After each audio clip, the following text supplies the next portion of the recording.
하나님께서 우리 인생의 주인이십니다. 그래서 하나님께서 인도하시는 삶이 가장 안전한 삶입니다.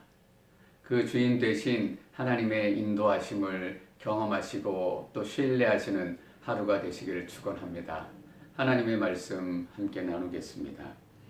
생명의 삶 23일 본문입니다. 신명기 9장 1절에서 8절까지 말씀입니다. 1절 말씀 같이 읽겠습니다. 이스라엘아 들으라.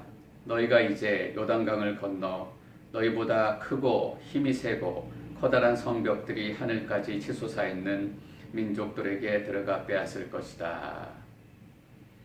요단강을 건너서 만나게 될 사람들에 대해서 간략히 말씀하십니다.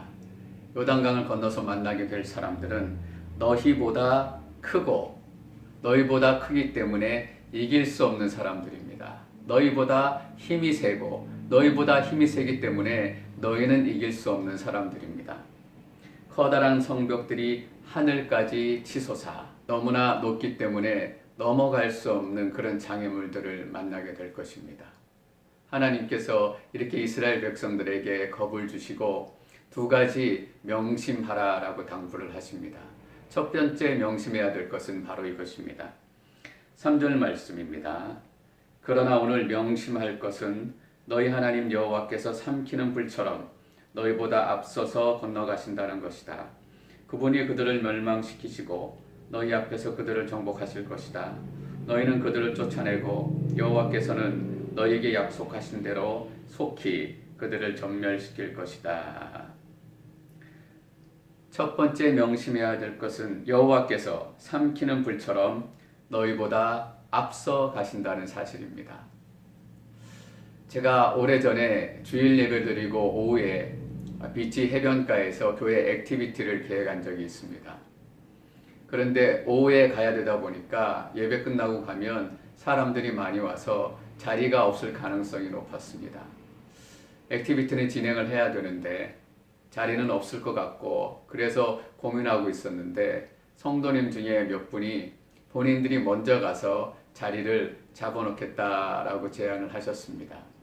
그분들이 먼저 가셔서 자리를 잡아놓으시니까 걱정하고 불안해할 필요가 없었습니다. 확실히 먼저 가신 분이 있으니까 우리의 마음이 훨씬 편해지더라고요. 우리보다 먼저 믿음의 삶, 또 기도의 삶을 사신 분들이 계십니다. 그 믿음의 삶을 사신 분들의 그 삶이 얼마나 우리를 위로하는지 모르겠습니다. 그분들의 삶을 보면서 우리의 믿음의 삶에 용기와 격려를 얻을 수 있기 때문입니다. 어떤 장로님께서 암으로 투병하시다가 마지막으로 숨을 거두시기 전에 아내 되시는 권사님에게 이렇게 말씀하셨다고 해요. 여보, 우리 하나님 때문에 잘 살았다, 그치? 내가 먼저 갈 테니까 당신도 때가 되면 나한테로 와. 그리고 마지막 숨을 거두셨다라고 합니다. 앞서 믿음의 삶을 사셨던 분들, 앞서 기도의 삶을 사셨던 분들이 그들의 삶이 허망한 것이 아니고 그들의 삶이 헛된 것이 아니었음을 보여주었다는 게 참 큰 위로입니다. 힘들지만 믿음의 삶을 사는 것이 소망 있는 삶이다. 힘들지만 기도하는 삶을 사는 것이 하나님의 뜻을 이루어가는 삶이다 라는 것을 우리에게 먼저 보여주셨기 때문입니다. 그래서 먼저 사신 분들 덕분에 우리는 믿음의 삶을 불안해하지 않고 두려워하지 않고 살아갈 수 있습니다.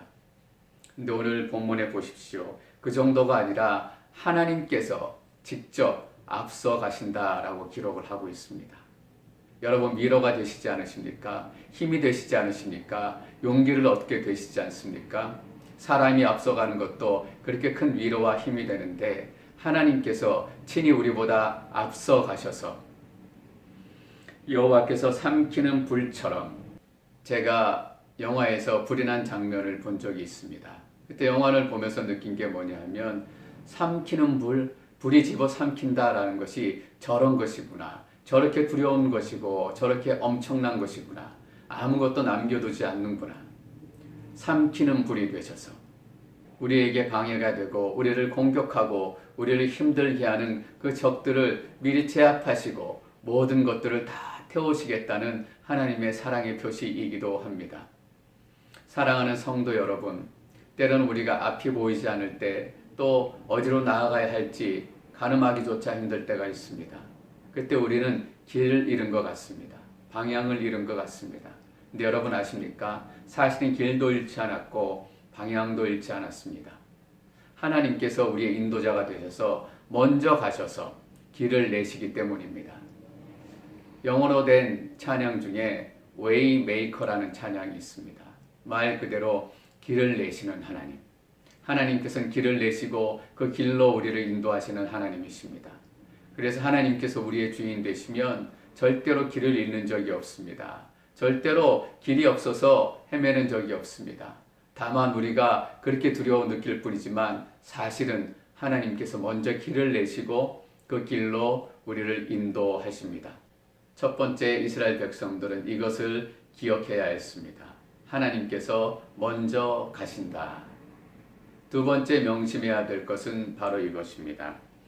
6절 말씀입니다. 그러니 너희 하나님 여호와께서 이 좋은 땅을 너희에게 주어 차지하게 하시는 것은 너희의 의로움 때문이 아님을 너희는 깨닫도록 하라. 너희는 목이 곧은 백성들이다. 여기서 너희는 깨닫도록 하라 라는 표현이 조금 전에 읽었던 3절의 명심하라 라는 것과 같은 표현입니다.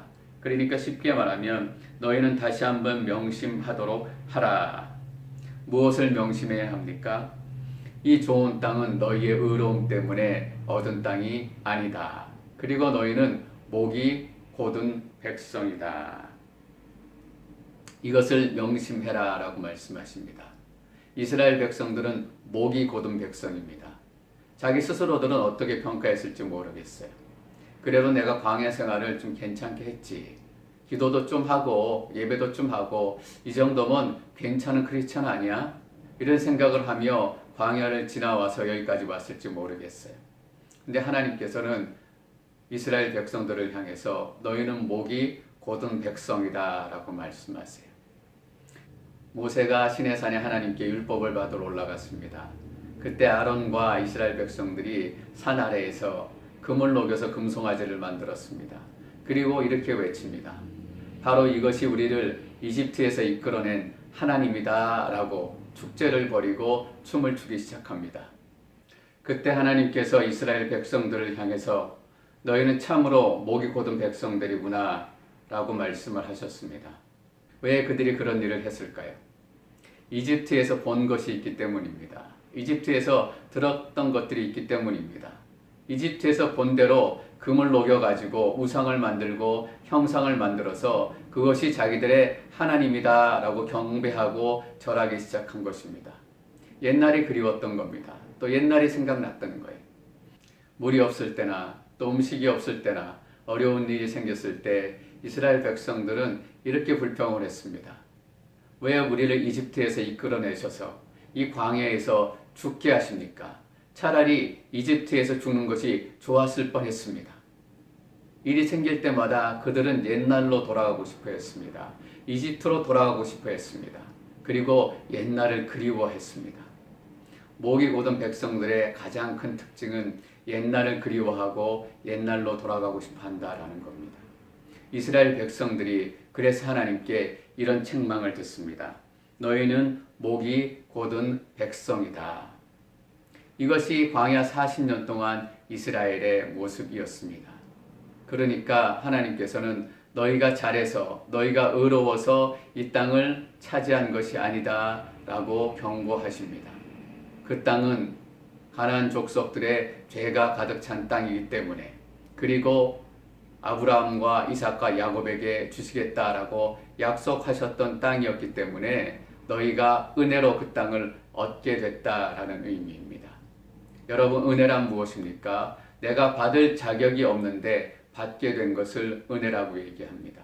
내가 목이 곧은 백성이었지만 하나님께서 이 좋은 땅을 주신 것, 그것이 바로 은혜입니다.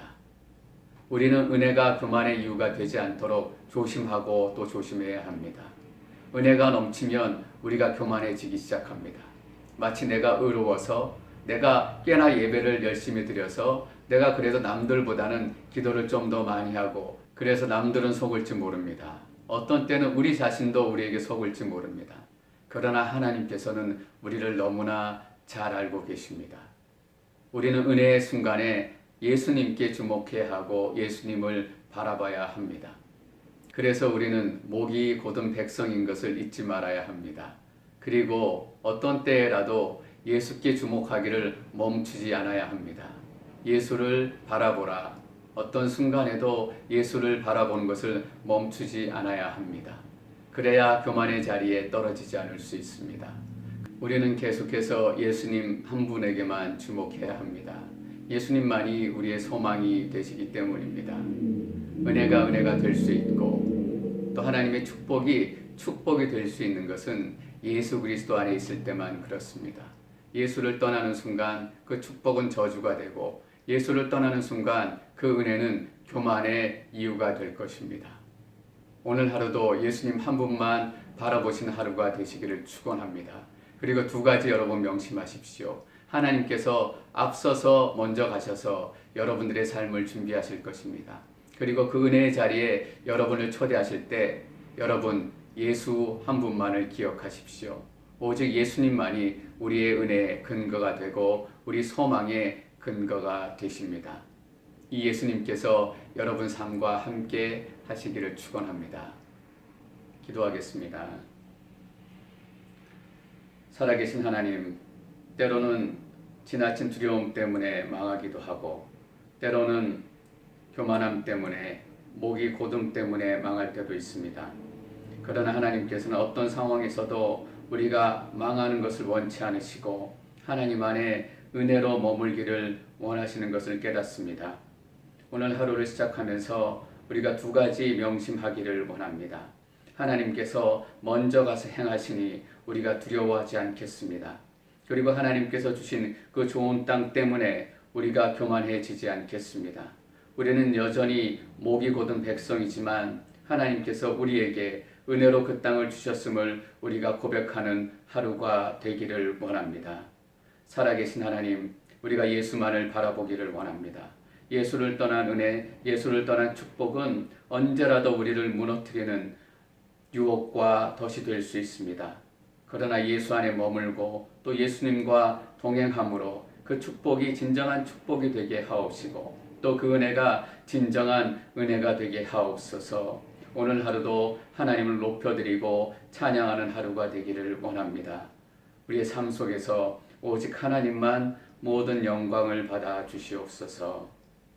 예수님의 이름으로 기도드립니다.